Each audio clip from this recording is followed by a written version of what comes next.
Hello, everybody. Scott Golden here with the Golden Opportunities Coaching YouTube channel. We are over 900 audios deep in our series here, and we continue to add multiple times per week. At least we try to. Um, so, things that happen when you fall in love. You begin to go through many changes when you fall in love, and I do relationship, dating, marriage, and premarital coaching.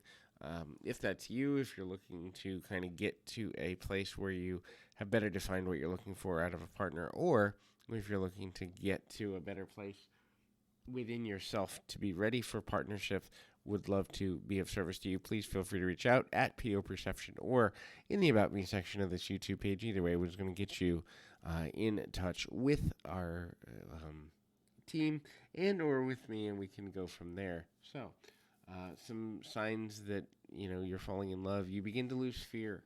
So the idea is that you believe your brain creates a certain level of new hormones that are more hopeful than you would have been prior.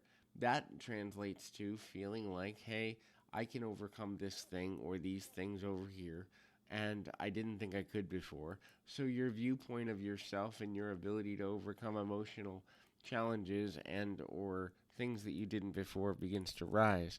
You also become less judgmental of your partner. So things that you may look at in other people and find undesirable, whether it be physical attraction issues, whether it be bad habits or habits that you normally don't find acceptable, you then begin to kind of roll out and kind of look at them and go, well, I can tolerate this. And so sometimes that's good because we become more tolerant and accepting of the differences in human nature. It can also be bad in the sense that you can lose yourself and self-identity around the idea of this new relationship and falling in love. So, kind of working through the idea of the motivating factor, the good and the bad, not necessarily ever being one or the other,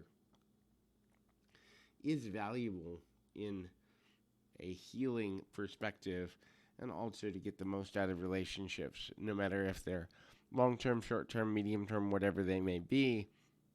Being able to get the most out of relationships does have value, most when we are able to kind of look at that from a decent perspective.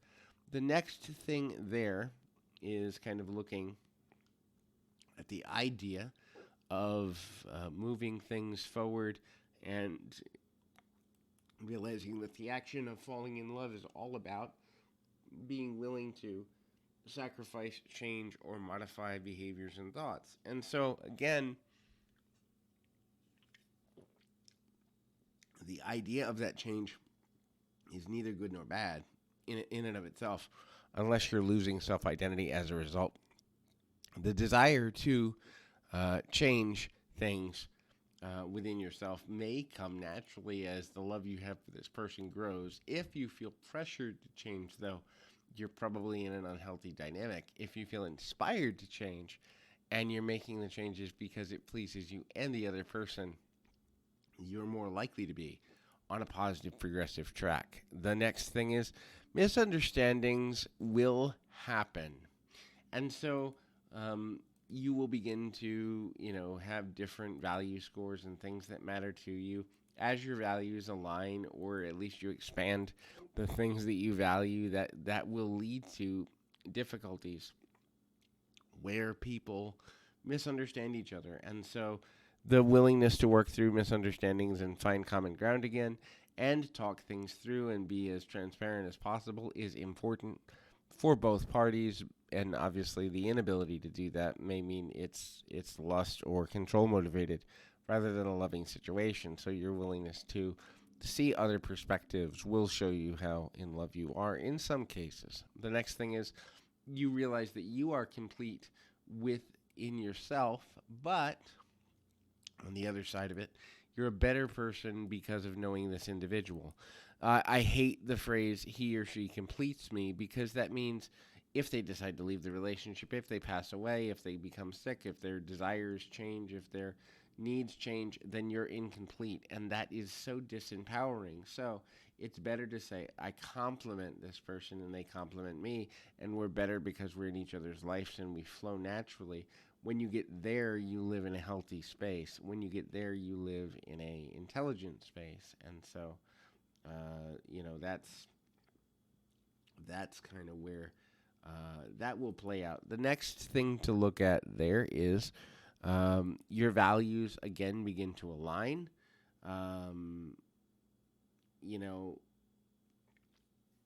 it's kind of one of those things where you either have similar values from the beginning, or you grow to value what the other person values by default of A, wanting to be in the relationship, but B, also wanting to find commonality. People most often change either because they're afraid to lose something, or because they begin to see a commonality with the way a person thinks that's beneficial to everyone involved.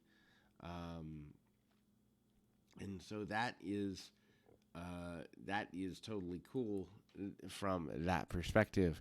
And the last thing is you evolve, you grow as a person, your desire to grow as a person is there, your focus to grow is there, your willingness to evolve is there, and at the end of the day, all of these willingnesses and growth points is a great reason to invest in any relationship that's leading you in that direction. So hopefully this is helpful. Keep your feet on the ground, your mind in the moment. Until next time, everybody.